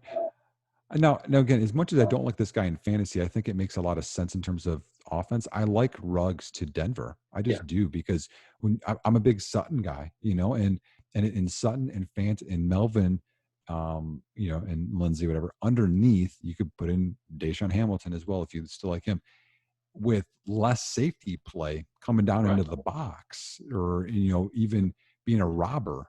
You know what I mean? In that middle of the field is only going to help them so much more. Versus if they went and got T. Higgins or someone else. So to me, in terms of the scheme fit, I like that one. Running backs, Miami has to get one. And I don't think Tampa Bay is going to get one. I don't think Kansas City is going to get one. Not in terms of day one or day two. I think Right. they're going to wait. Yep. I think a sleeper team to get a running back is Tennessee. Yep. They have a horrible thing behind Henry. Yeah, I can see them 'cause they getting lost. Dylan. Yeah, I could see them, but that would be a bad pairing. The one that I could see Dylan going to, I agree with you. I could see him going to like the Ravens or, but like who's all right, this is an unpopular take. You ready for it? That Alexander Madison was not good enough. That Minnesota will not. I think Minnesota will add talent, maybe third, fourth, fifth round behind Dalvin Cook. I don't think Alexander Madison was that good. I like him. I don't think he's outstanding, but I think he's good enough. And if they pair someone with him, that they might walk away from Dalvin Cook. Maybe, but if you go look how he played when Cook was injured last year, he didn't play that well. Oh, he didn't play. But then there's people like Rich Rebar, who I love. Rich was pounding the Mike Boone drum this week, and I was just like, that guy's teased me for so long. He's like the Teddy Ginn of running backs. But I'll give you another one that I like in terms of a pairing that no one talks about, that for me just schematically makes sense. Jalen Hurts going in late 2, late 3, maybe, to Baltimore. Oh, I love that. They have RG3 and they have the Penn State quarterback. Right. And they have a different scheme than everybody else. Yeah. But that scheme makes the quarterback more risky to get injured. And Jalen Hurts is a slow processor. That's his issue. He just doesn't process quickly. He's got a good arm. He struggles with accuracy because he doesn't process. He struggles with interceptions because he doesn't process. So for me, if he can go to a team where it's less processing, which that's what helps Lamar, and he can run and the scheme's there. And if Lamar gets hurt, you put in Hurts. It's less of a drop off, and you don't have to go to a whole new offense or get a guy that doesn't fit the scheme. That's why they drafted Trace McSorley, because he fit the scheme kind of. So I like that pairing a lot, and no one's really talking about it because they think Hurts can still be whatever. I don't think he can be. I think you have to tailor it, kind of like Josh Allen, Lamar. You have to tailor your offense to fit him. So why not already pick an offense that does it? Right, or maybe a Buffalo or someplace that that uses athleticism. The one that I don't get, I'm not saying it's not going to happen, but my brain just can't comprehend. I was about to say Oakland, Vegas, paying Carr all that money, paying Mariota all that money, and then using a first round or early second round pick on another quarterback. I'm like, if they do that, they better trade one of them quickly, because you're having way too much money tied up in quarterbacks. And so that's just I'm with you there. Mm-hmm. And lastly, let me give you this take. In Dynasty, Herbert and Tua, I like Tua a lot more. But I will like the one that goes to the Chargers better in the short term than the one that goes to the Dolphins. I don't think the Dolphins are a situation for a quarterback to be long-term successful. You disagree, but I mean, Parker's only signed a one-year deal. I'm just thinking about it, I guess. So I was saying, Parker only signed a one-year deal. Gesicki's okay. Preston Williams okay, but it's not like the Chargers who have Eckler. Right. And they added their offensive line finally, and but that's a weak division in the AFC East too. That's the thing I'm thinking about. I mean, Buffalo's going to be reigning supreme there. The Jets aren't going to be good. Who knows what the Patriots are going to be? So you got a bunch of games there where you're not really. It's not like it's going to be a better Oakland and Kansas City and Denver going up against you every week. So maybe one of mine is I like Tua the most out of every quarterback, and I think that picking another quarterback to hope that because they're more healthy and hope that they're going to be a better player is a wrong bet to make. Right. Because Tua is special. He is. Yeah. I saw him in the All-American game, whichever one it was as a high schooler. And I saw the way the ball just pops out of his hand, because he's a lefty and it just pops. and I got him on several of my Debbie squads that year. I was talking to Ryan McDowell. I was like, Ryan, I really like this Tua, whatever his last name is, guy. Because when you see him play, I mean, the ball just like pops out of his hand. And I 100% agree with you for this one reason. The bust rate is so high that if you promise me a guy would not bust, but I only got him for a few years, that's better than taking a chance on a guy not busting.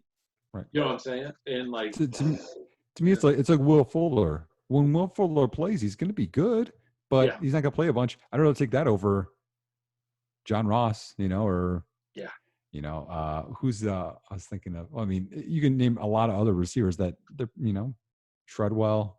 Go down the list. Yeah, those are painful names. Painful names. You got any more Corey questions? Coleman? Yeah.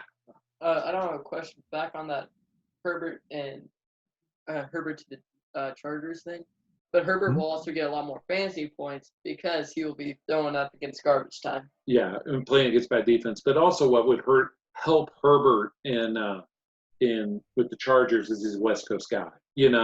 I think there is something about a guy that grew up in the Pacific Northwest. But now you're throwing them into Miami and South Beach, and I mean there is something to be said for that. And I'll give him this. I mean, so after I did all of my tape study and reports, so Herbert's been a guy I've always been studying in Devy, and I haven't liked him at all. Yeah. He did improve from his junior to senior year, and I was surprised by that. In terms of his knowledge of his hot routes, progressing through reads, things like that, which his processing wasn't as good the year before. So that gives me a little bit more hope than I had. I had out completely on him, and now he's like, I'm okay with him as my third. I don't think he's because I mean, Tua is special. Burrow, I think, is really good, but I don't. Herbert could be maybe multiple year starter. I don't. We'll see. He has more hope than he had before, in my opinion. He could be Jake Locker. He could be Ryan Tannehill. I know. But Jordan Love's the one I can't get behind. I have him in that KS4 league, I think, either KS4 KS5. I was trying to pawn him off on one of somebody you and I know, and he goes, he'd have to be cheap because I don't like him, and I just have to be buying him so I could sell him. And I'm like, well, me too, buddy, me too. Yep. And so anyway, he just really has a low floor and a high ceiling. You know what I mean? And he like blind throws so many passes and tries to like, I mean, and what happened is corners were just jumping. They're like, it's like he reads the safety and makes the throw instead of looking at the corner over there too. It's like, you can't just blind throw. And he threw so many interceptions that way. To me, you could do it two ways. You could say, well, he had a bad year, or you could say defense has figured him out, which worries me. I think it's the latter because it's not like he was playing against awesome competition. And, if I'm betting on a guy, I'd rather bet on Braun having more arm strength, gaining arm strength like Breeze and Brady did, or Eason figuring it out more, or one of those guys. I'd rather bet on that. Or even, what's the guy that was at Washington State? Gordon. Anthony Gordon. Yeah. I'd rather bet on him. Gordon fan. I have it. I have Fromm 4. I have Love 5. Then Easton. I mean, Cole McDonald's kind of the same way as Love. Athletic. Throws a ton of picks. Takes chances. Doesn't have great arm. I mean, Love has better arm strength, but it's tough after the top three for sure. Oh yeah, and so that's why. And hopefully the guys in KS4 aren't watching this, hearing me talk about Jordan Love. But I hope he goes to some place that everybody gets excited about, so I can flip him on to someone else. I will tell you the one thing I don't like is for Jonathan Taylor, one pairing is him going to someplace like Seattle, or someplace that uses a lot of backs and such. But I will say, you talked about stories. He and I were at a wedding 5 years ago or so. Yes. Schottenheimer was with the Rams still, Brian, and he and Kirk Herbstreit and some other guys were so gracious to this young lad. They got in a phone booth with him, a photo booth with him, and the pictures come out and signed it. We're so cool. What? Oh yeah, he's been in one of those little photo booths with Herbstreit, Schottenheimer, Brian Schottenheimer, not Marty, and some other guys. Yeah, that we were at a wedding. Wow, that's awesome, man. It was, and so he's been, my good friend Cecil Lammy let him put on some got us access to some place, and he got to put on some very high-profile players' game-worn jerseys and with pads in it. And he was a little kid then too, so the pads are huge. Anyway, well, that's really cool. All right, hey Nick, tell everybody as we close up where they can get the graduates, where they can see your work. Maybe if they're interested in your life coaching, say, hey, that Nick guy has something that I want. How do they get in touch with you? Yeah, no, I appreciate that. Yeah, so Twitter @_Nick Whalen. That's also my Instagram if people are interested in that. So in terms of my work, it's been a little bit of a difficult year because I tried the life coaching business and I made a new website, and the website's not up yet. It's still getting developed, so I had to just kind of figure out how I'm going to sell stuff. But so my new website, when it's up, it's going to be my life coaching business, my publications, and I'm also going to write about Spartan racing, which we talked about. So it's nickwhalen.org. And I write at 444. I write at Dynasty Nerds. And right now that's Dynasty Nerds. There's a link there where people can purchase the graduates at. And one thing that I'm excited about is I made a package deal of the Devi Report and the graduates. And this is something new, is I'm going to make a publication on Dynasty Startup. So if you have a Dynasty Startup, I'm going to put everything that I do into a document in terms of, and then strategy, things you need to be looking for, during the draft, after the draft. I'm going to put everything into it because I think strategy is something we don't talk enough about. Right. And it's something we kind of want to keep close to the vest. And so, people crush me because they read it and they're in startup drafts. I don't care because I want the people that I support to crush the drafts, or to support me to crush the drafts the most. So I'm putting a package of all three of those together in terms of publications. So that is awesome. The one strategy for startup, especially in auctions like kitchen sink, like you're taking over and there's a dispersal.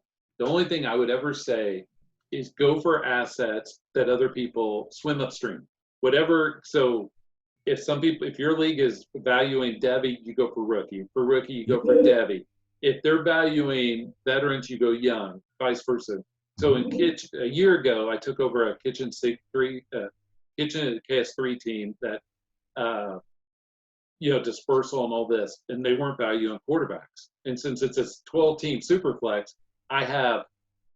it's almost like I should be ashamed for having so many. I have like 11 starters, and and they're not all great, but they're 11 starters, and right. And so there's now a shortage at the other end for everybody else, right? And so all I would say is swim upstream. If people are valuing, especially in those leagues that have like you only have to start one running back, one wide receiver, and a bunch of flex. If they're going wide receivers, especially in a contract league, go running back. Swim upstream because that's where the value is going to be. And I'm a value guy. Yep, I'm with you. And I do the same thing in Devi. If people are valuing Devi picks, even though I'm a Devi guy, I sell. Right. Because I want to win. I'm so selfish that I want to win. Yeah. You have to figure out where the value of the stock market is to win. Yep. And it's always fluid. And it's every league's different because those 12 guys or girls, whatever, are different. It's a different mix. And so anyway, it's all good. Well, Nick, thank you for having us. Thank you for putting up with the father-son team tag. Oh, it's fun, man. And especially because he lays in wait and has these good questions, trying to trick you. So they were good. It was good. I had a lot of fun. Thanks for having me. Everybody seek Nick out. I'll tweet this out and tag him when we get up, probably on Wednesday, the day before the draft. Have a good one, Nick, and we'll talk to you soon. See ya. Thanks. See ya.